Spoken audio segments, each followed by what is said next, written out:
Thanks for doing this, Colin. My pleasure. My pleasure. You better dial that up to F2 just in case you I see think something so. here. Yeah, I'm thinking 5.6 maybe. We're right by a window, so there's some good moments here.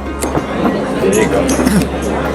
There you go. Actual frame. You actually created art while we're sitting here. Actually created art I while love creating. the fact that we've decided to do this during Sunday dim sum when it's the most craziest. This is a great time. You just see this parade of people and noise and activity, and that's what I love about photography. That's the best time to make a picture for me. Yeah. Is when there's this parade and this river rushing by you and life and activity, and it's always just the most interesting to me. Like nothing's ever been more interesting to me than real life. And that's kind of why I got into the photography I do to begin with, and why I got into street photography in particular. Look at that guy walking by. That's great. I should be on the street getting those guys right there. Yeah, life is passing us by. Life is passing us by. Now, obviously, I asked you to do this because of your work at the Brandon Sun, but more importantly, I wanted to talk more about what it's like to pursue street photography, because I think, and you might agree with this, you probably see the work you do with street photography as kind of a more pure version of photojournalism opposed to the day-to-day stuff you do at a newspaper. Yeah, absolutely, because there's not a set definition of what there is. You're not trying to make life fit into a predetermined format. You're taking life as it comes, and I think that's a great way to do photography. It's just to observe and live your life, and not try to make the world conform to a preset idea. And not that newspapers or photojournalism necessarily does that all the time, but I think you're right. You had a good way of putting it. It's a lot more free and a lot more pure way to experience life and to portray life too. Like look at this kid. This kid's amazing. So I don't know if the camera can see it, but he's great. He's putting on a little show here, and he's just being a kid. He's just being a funny kid. And it's not all kids. I mean, it's old people. It's people in between. It's street photography to me is at its best when people intersect, where people gather, where people do things, where they live their life. That's where you find the most interesting pictures. So you're always kind of looking for events or different gatherings that kind of present those Absolutely. setups. Yeah. Some of my favorite places is, I like going to parades are great. Not necessarily during the actual parade, but my favorite, those can be great too. But I think the best times are when they're setting up for the parade, when you go right before, right after, and everyone's kind of mingling around, and they're sort of disorganized, and they're not strictly formatted yet. They're not lined up in columns, and they're still kind of being themselves. But it's sort of it's odd too. It's not quite their everyday life, but it's. Often the best pictures are kind of off to the side. It's off in the wings and the backstage. It's away from what you're supposed to be looking at. A lot of times I'll look at a sporting event or a theater production or something going on, and everyone's looking at the scene, but often I'm looking at the sidelines, off to the side or behind the curtain or something like that, because there's always more interesting vignettes to be found there. So. Parades are great. Some of my favorite photos are when I have the time. Oh, thanks. Or when I have the time to walk around. Real life, right there. Yeah. Or when you have time to walk around beforehand and just see people kind of mingling around or floating around, and it's this vaguely surreal atmosphere, which there's some pretty interesting pictures to be had there. So now. We've kind of talked a little bit about the idea that you still like to shoot on film. We're both kind of come from the era where we learned film and stuff like that. But maybe just talk a little bit, because a lot of people would be surprised to learn that when you're not taking pictures for a living, you like to use film. Absolutely. And it plays sort of within sort of the aesthetic or the decision or the vision that you bring to your work. So maybe talk a little bit about why you shoot film. Well, I mean, it's not all nostalgia. There's a bit of that too. I mean, I think if I were a digital native, I'd probably be shooting, a digital camera, and I still could for this kind of work because there's no real reason why I couldn't. Especially now, there's so many good choices for digital cameras. Like, even Leica has great digital cameras, and Fuji has the X Pro 2. Even a little point and shoot. There's a lot of people doing, like guys like Scott Crisanti or Graham Roy out of Toronto. They do some amazing work with their iPhone, and so there's no reason why you can't shoot digital. I think I just shoot film because number one, I come from that era. We, the same era we grew up in and had our formative years in. I think the bigger reason though is that it helps draw a line, kind of a boundary between this is my work, this is my time, and this is a very separate, distinct thing that I'm pursuing. And also it's practical too. I mean, I like having something tangible and concrete I can hold in my hands. And when I'm working, I'm really glad I have digital. It's just, the modern workplace, it wouldn't work without digital. And I'm really glad I have it. It's helped my creativity. I'm able to try out different things and see the results immediately. So it's helped my creativity, absolutely. But there's something really comforting and separate about shooting film. I think a big part of it too is that it slows you down. You think a lot more. You're a lot more meditative. You take your time. It matters, right? I mean, the cost of it. Every film is getting a little expensive. It's still pretty reasonable, but it's you definitely do have to think every time you click a shutter. It's not like you just paid $40 for a memory card and that's the end of it. I mean, but it does slow you down. You think a different way. I mean, I absolutely think a different way when I'm shooting film as when I'm shooting a digital camera. And I think the tools that you use absolutely inform what you're creating and how you go about creating it. Absolutely. So that's a big part of the appeal. I'd say the big part of it is that it's something separate and distinct, and it asks you to slow down. It requires more of you. So that's really appealing to me. For those not familiar with the camera that you brought here, it's got a huge pedigree, the Leica, and it does. Just talk to some of the people who aren't familiar with Leicas. Why this strange retro-looking camera is the camera of choice? Well, it's I bought this camera originally simply because I thought if I had to have one camera for the rest of my life, what would it be? And this would be it. This camera, this focal length. It's small. I mean, as to why, it's small. It's quiet. It's very unobtrusive. It's very well built. I mean, this thing will last for literally decades. And it's very precisely engineered. It does one thing very, very well. The big part is, in terms of street photography though specifically, it doesn't garner a lot of attention. This is a very non-threatening camera. Like when I have this, I can shoot even from the hip, I can shoot like this, and it's not like this big, bulky DSLR that I think we lose track as photographers a lot of the time how intimidating that can be. Have this big, expensive lens and big camera pointed at you. It actually, I think it covers up a lot of our face, and we become a bit of a machine, right? This, you can keep the human connection still there. You're still a person, right? You don't have your humanity covered up by a camera. It's just very, very quick, very slight, and it's very quiet. So it's really funny. I notice a big difference when I shoot with a DSLR or even a larger medium format camera as opposed to a small camera like this. And I think you absolutely do get a different experience, and you interact with people differently when you're shooting with this, even with a phone too. It's very unobtrusive.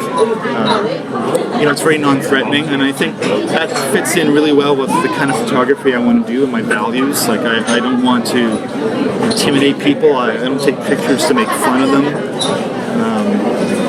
No negative reasons at all. I take pictures because it's a really great way to experience life. And I just want to portray that very simply. So this is a great camera for that. It does have a big pedigree. It's interesting when you mentioned the concept of value and how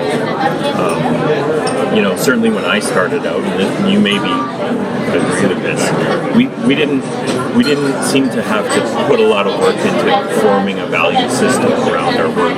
It was just about trying to make all the mechanics and the technical working. Yeah. And that was the most daunting part. But you feel like now that the barriers of all this technical stuff is gone in terms of digital and everything, that now that frees up people to concentrate more on, forming a vision or infusing that vision with their values and making a conscious effort to say, this is what my work stands for, or this is how I approach my work. I think that's a big part of it, yeah, for sure. I mean, I said earlier, the kind of tools you use really shape how you work and what you create. That's definitely a part of it. I think the bigger part, though, just from thinking about it, is when we started out, with film many years ago, there wasn't this vast infrastructure for sharing. I'm talking about social media, online, websites, all these different platforms we have to instantly share with someone. I follow a photographer in Bangkok, Thailand. I've never met the guy, but we talk and everything, and we see each other's work all the time. And that simply would not have happened 25 years ago, unless you went to Bangkok and got to know the guy and you mailed your prints back and forth or something, right? So I think the bigger effect in terms of values is we're able to share pictures a lot more, and I think that frees us up more so to think about values and how we do what we do. And I've seen some really disturbing things online in terms of photography. Thankfully, this is a trend which I think has kind of passed by, but for a long time I saw street photographers, these little fanboys who go out and they were very aggressive and quite frankly rude and disrespectful in how they did street photography. They'd pop a flash in someone's face and lunge at people in the street, and just, that's a pretty clear indication of values, I'd say. And I'm not going to overtly slam people like that, but I will say that absolutely, those aren't my values at all. That's making people look bad. I think it's really dehumanizing them a lot, and that's not why I take photos. I mean, I think there's some photos that I take that could be accused of that, but I think if you look deeper, there's I think there's that idea of respecting people and reveling, I guess, in everyday life, right? Which is what I do. I love, nothing to me is more interesting than real life. I just come back to that again and again, but it really is true. And I noticed even just this weekend, some of the posts that you did on social talking about how, the images are everywhere. They really were. And how, you were having these great conversations with people on the street, and it was a lot of fun. How you use the premise of taking their photo as a gateway to connect with these people and have these conversations, or is it the other way around? You take their picture and sometimes then a connection emerges, or does it kind of go both ways? It goes both ways in my experience. Every situation is different. There's times where I think it just, you get an instinct for it after a while with experience, and I've got a lot of experience to get still. I'm not going to say like I know anything, but generally you do notice that there's some situations where it's better to talk to the person first and kind of break the ice, and then there's other times where you get the photo and you talk to them afterwards, or neither. You just get a photo and move on, and that's fine, right? So every situation is different. There's a lot of variety in the street, and so that's what I found over time. Yeah. So who influenced your attitudes towards street photography? Who would you count as sort of the influencers that sort of shaped your vision? Yeah, I think it's a little unusual in that a lot of people tended to get influenced by kind of international people giants in the industry from far away or from long ago, and I was really lucky. There's a couple things. I got influenced, first of all, foremost, by growing up in Winnipeg and seeing just this huge variety of photographers working for the Free Press and the Sun. I mean, in the 80s and the 90s, there was just this amazing time for photojournalism and photography. And these are people that you can just walk up to and talk to, and I did. and I still know a lot of them to this day. And they were very influential in terms of getting that spark of just portraying everyday life and real life.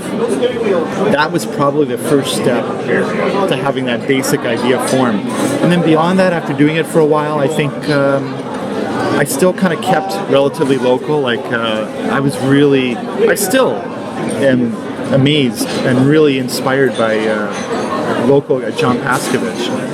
A lot of photographers might know him. He's a filmmaker, photographer, artist. I mean, just to me, a real giant in terms of... He's on my top 5 bucket list for this series. Wouldn't it be incredible to just Please let me sit in on that. Yeah, I'll just shoot it. You guys can have a conversation. Oh, I know. I'd probably be gushing the whole time, but I mean... and we've talked about this before, but yeah, we have. I studied to be a photojournalist too, and I remember that one short he did, Ted Berlick's Grocery. Ted Berlick's Grocery for the NFB. And it's on the NFB website. Yeah. And that, I don't know, what was it called? It's like 15 minutes long or something. Yeah, 12 or 15 minutes. It was like the 15 minutes that changed my perception of documentary photography. Everything. And it sort of seems quaint now because it's just a slideshow of images set to audio, coupled with a soundtrack, right? And that's, there's tons of software you can download on your phone that'll do that in a second. Yeah. But well, the technology we're using now is 800 times better than that. Yeah, but this was done in 1982, I think it is. Yeah. Something like that. The technology, first of all, wasn't there. But just the concept is the larger issue. Nobody conceived of doing something like that before, and it was just, it was very personal. There was a lot of warmth and humanity to it, and he's still working like crazy. He still works like crazy. Still, that book that we bought, apparently they're looking to do a revised edition of it with more current work. So legendary in terms of being prolific and just being really true to his own vision. Yeah, very much so. And I've had the good luck of talking to him briefly a few times and seeing his work and listening to a few public presentations by him. So yeah, his book was a huge influence. The North End by U of M Press. He's hands down my favorite photo book. I never get tired of looking at it. A huge inspiration. The other one was a Canadian photographer, not a Winnipeg photographer, but a Vancouver guy named Fred Herzog. And he had a book of Vancouver photographs that he just did. And very similar, it felt, well, not similar in terms of just going out and taking pictures for the love of it, not similar in terms of accomplishment. The guy was amazing. He shot Kodachrome film at a time when kind of black and white, especially street photography, black and white was pretty much the way to go.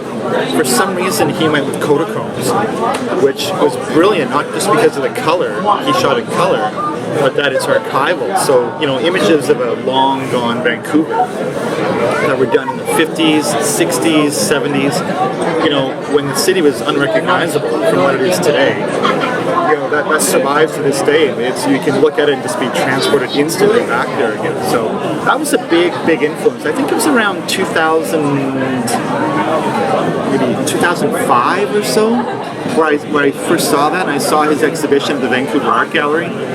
And right away there, I felt a real strong attraction to that work, and it really mattered to me. So I picked up this book, really beautifully done photo book, and so that was around the same time I discovered John Paskovich's work. That was when I found Fred's.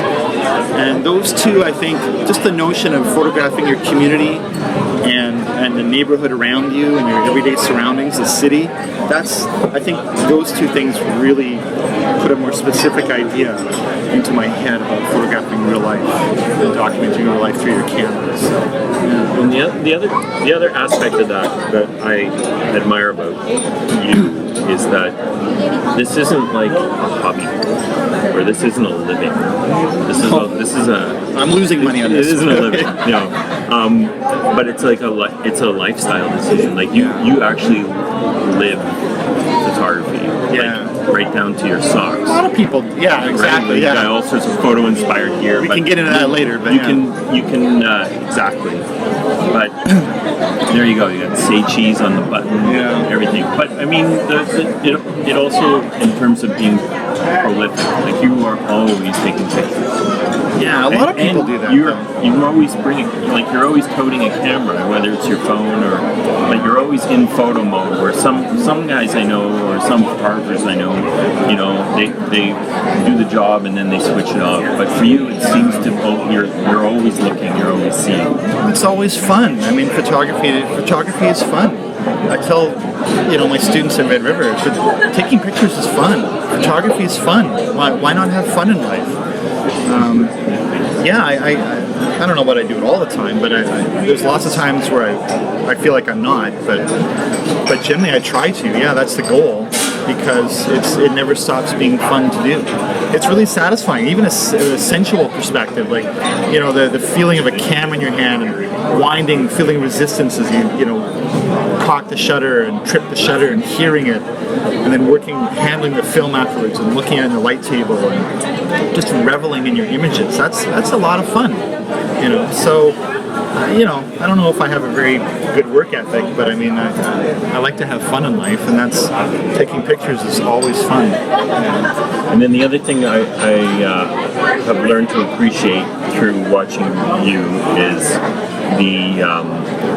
reconnecting with the value of prints. Yeah. And the physical manifestation of your image. Something tangible you can hold in your hand. Yeah. I think I like to think that we're gonna see a slight renaissance in that regard when people realize that 6,000 images in a computer doesn't equal anything on the walls. Yeah, it's true. And who sees all those images? Whereas you have gallery shows, you make a very specific effort to make sure that the images live in the real world. Yeah, it's important. I mean, I remember hearing, and I can't remember where I heard this, but it really had a powerful effect on me. A few years ago, someone said that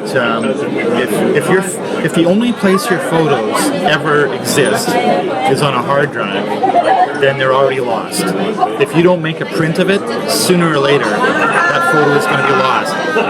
Either from a hard drive failing, or being corrupted, or just plain forgetting about it, or if God forbid you die suddenly or something, and you never get around to making those prints or telling anybody what's there. Sooner or later, they're gone. And you have to think about photographs in terms of 10 or 20 or 50, even 100 years, right? Because if they're done right, they'll last that long. And if they're done right, they'll have an emotional effect on people for that long. So yeah, if the only place your photos ever live is on a hard drive, they're already gone. And I'm guilty of this too. I've got tons of photos that I just haven't printed out yet, both in digital form and in terms of my negatives. I probably have about 3 projects that I haven't printed out yet. That could be a little show or a project or something. And I just, real life gets in the way, right? I mean, so I'm guilty of this as much as anybody, but at least you're making efforts. You got to make an effort, right? It is, So I'm getting on top of it slowly but surely. So maybe by the time I'm like 90, I'll get caught up to when I'm 50 in terms of the stuff I do. So Now, we talked a little bit before we started filming about the fact that you're teaching at Red River now. You're teaching what's the course that you're teaching? It's called Intro to Photojournalism, and it's through the Creative Communications program. I hope it turns into something a lot longer, because I've been really pleasantly surprised by how fun it is. It's a lot of work. I've also discovered that how much work. There's a lot more, and I thought it would be a lot of work, but it's a lot more work than I even thought it would be. But it's a lot of fun. As I said, taking pictures is fun, and seeing that spark in students when they bring back work that I'm always surprised by it, and always pleasantly surprised. I probably hasten to add. They always come back with something different, and it's their unique take in the world. And it's a great way to learn about what you're doing, to teach it to other people. that's a really good process. So I basically teach writers how to take pictures, and beyond that, try to convey the idea that photography and words aren't separate. They don't live in separate silos. They should be integrated.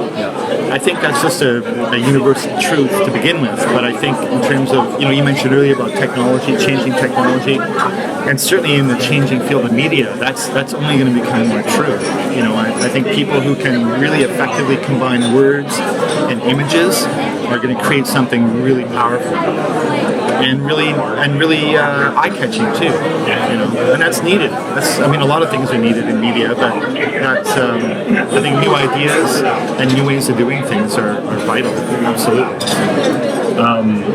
Any plans for doing any kind of workshops or any kind of street-oriented teaching or something? Yeah, I'm not quite sure. I'm really a big fan of the Flash Photo Festival in Winnipeg. I think Leif Norman's doing, and the crew, everyone who puts that on is doing something really good for this city, and really good for photographers specifically. This is a great chance to have an exhibition, even if you never thought about doing one before. You can do it your way. And so there's no better way to learn something than to do it, right? I've done a few workshops through there, and I've had a lot of fun with it. And I think it's a good way to impart that knowledge, to have those kind of workshops and events. And so I think, I'll certainly do something through there. I went out with a friend yesterday, kind of in a more informal basis, who was just kind of curious about learning more and doing it. So I said, well, let's just go for a walk. That's what street photography basically is going for a walk. You just happen to have a camera with you. So we did that yesterday, and it was a really rewarding day. It was a lot of great photos, and I think a pretty good experience. So I'm always open to doing things like that. Certainly something through Pre-Com and Red River, be open to that as well. I had a lot of fun doing it. I've done that a few times, take students out for a street photography walk, and it's been really rewarding there too. So yeah, that's nothing really set, but I'm certainly open to doing more of what I've already done too. If people want to see more of your work, where is the best place to see it? Well, there's a few places. My Instagram feed is probably the main one. That's the one that gets updated the most. I want to start another Instagram feed for my street photography from Brandon specifically, but that's still on my to-do list. But that's coming too. So probably Instagram #1.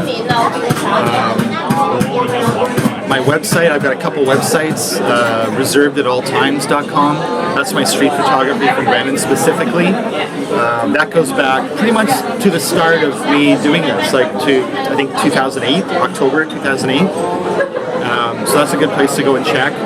That's a bit slower to update because it's all film, and I have to have time to, first of all, shoot in that film, and then develop it, and then scan it in between, teaching and in between working the paper. It gets a little hard sometimes. But that's a good place too. My website, my eponymous website, colincorneau.com, and I've got a Tumblr too. I actually assigned my students a visual journal, and that was an assignment. So for this whole semester, for about 4 months, I've asked them to take a picture a day. And it could be anything they want. It could be 4 months of self-portraits, I don't care. It could be everyday life, it can be whatever they want. But just, I want them to think of photography as a part of their everyday life and not an afterthought.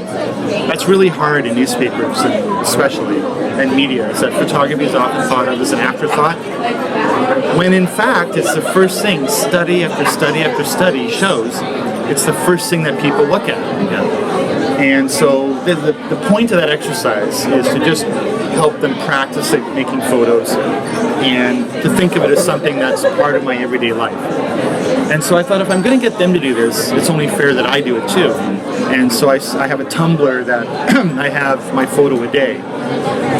And so that's at see this, see that. So the letter C, this, letter C, that, tumblr.com.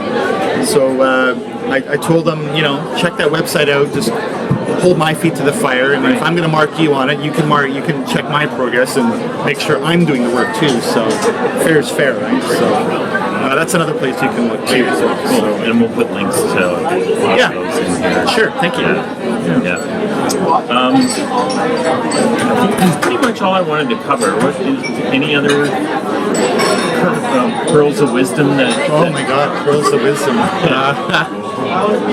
Just no pressure. Yeah, no pressure. Just make pictures. Photography is not something separate. It's not something that someone else does. It's not something that's for other people or a private club. It's something for everyone.